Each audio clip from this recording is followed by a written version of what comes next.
Herkese merhaba. Bugün sizlerle çocuklarda öfke konusunu inceleyeceğiz. Genellikle ailelerde problem olarak görülen öfke gerçekten de bir problem mi? Öfkelenmek mi bir problem yoksa öfkeyi ifade etme biçimi mi?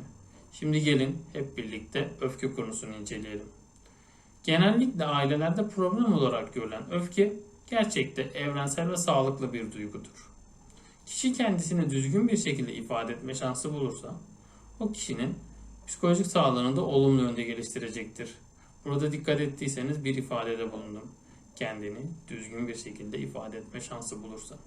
Çocuklar, bebekler, ergenlik öncesi gençler, beyin gelişimleri tam istendik yönde olmayabilir.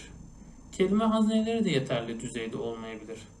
Bundan kaynaklı olarak öfkeye başvuruyor olabilirler. Bazen de biz aileler olarak çocuklarımızı etkin dinlemek yerine sabırsızca, acelece dinliyor olabiliriz. Böyle bir durumda çocuk o yoğun stresin atmak için öfkeye başvuruyor olabilir. Ki hatta öfke o çocuk için güzel bir çıkış kapısıdır. Öfke kendi içinde de birden fazla alt alana ayrılmakta. Hiç öfkenin çocuk için öğrenilmiş olabileceğini düşündünüz mü peki? Genellikle isteklerini öfkelenerek halletmeye çalışan çocuklar bu duruma örnek olarak verilebilirler.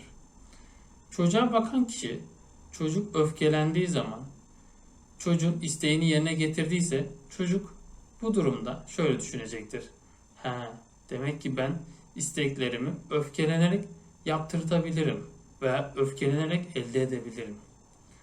Bunu fark eden aile eğer bu konuda muzdaripse çocuğun isteklerini düzgün bir şekilde ifade ettiğinde pekiştirmeli ama öfkelenerek ifade ettiğinde bunu pekiştirmemelidir. Böyle bir durumda çocuk olumlu isteklerinde artış gösterip olumsuz öfkelenerek isteklerinde de azalma gösterecektir. Öfkenin bir diğer alt nedeni ise ev içinde rol model olunan kişi. Eğer ev içinde isteklerini öfkelenerek elde eden bir birey varsa ve bu birey ev içinde baskın rolde ise çocuk da bu bireyi örnek alacaktır.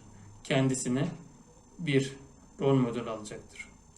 Hatta ev içinde rol model almaktan ziyade kendi yaşam alanı içinde de bu karakterin yapısına bürünüp bu karakter gibi olmaya çalışacaktır.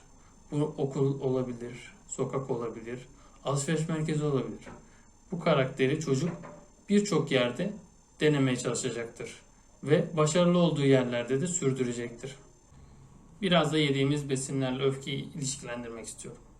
Günümüzde annenin çalışma hayatına girmesiyle beraber geleneksel yiyecekler yerini aparatif yiyeceklere bırakmakta. Çocuklarımızın aldığı besinler de daha hormonal maddelere maruz kalmış ve daha kimyasal içeren maddeler olmaktadır.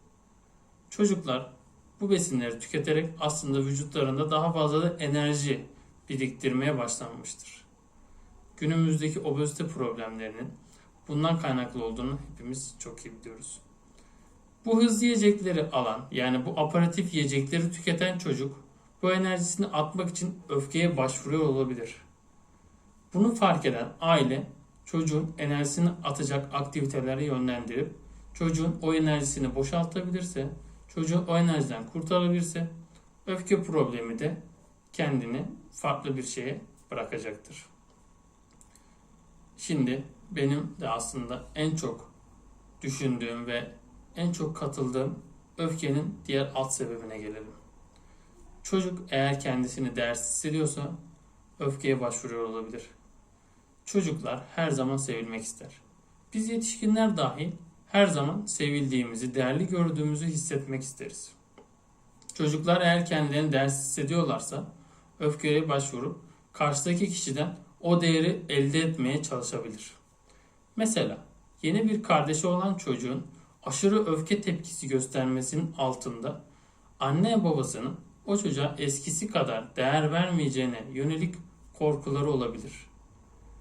Çocuklar eğer böyle bir durumda koşulsuz olarak kabul edilirse ve gerçekten değerli olduğu izlenimi çocuğa yansıtılırsa çocuk öfkeyi söndürüp olumlu davranışlara yönelecektir.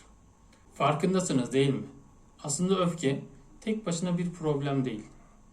Öfke genelde baskın olarak gözükse de aslında alt nedenlerden kaynaklı olmakta. Eğer ebeveyn olarak bizler bu alt nedenleri çözüme kavuşturursak emin olun öfke problemini de yenmiş olacağız. Fakat bazı durumlarda bizlerin de uzmana başvurması gerekiyor. Bu durumlar neler? Açıklama kısmına yazdım. Ve sizin için ekstra bir iki tane de kitap önerisinde bulundum. Beni dinlediğiniz için teşekkür ederim. Bir sonraki programda görüşmek dileğiyle.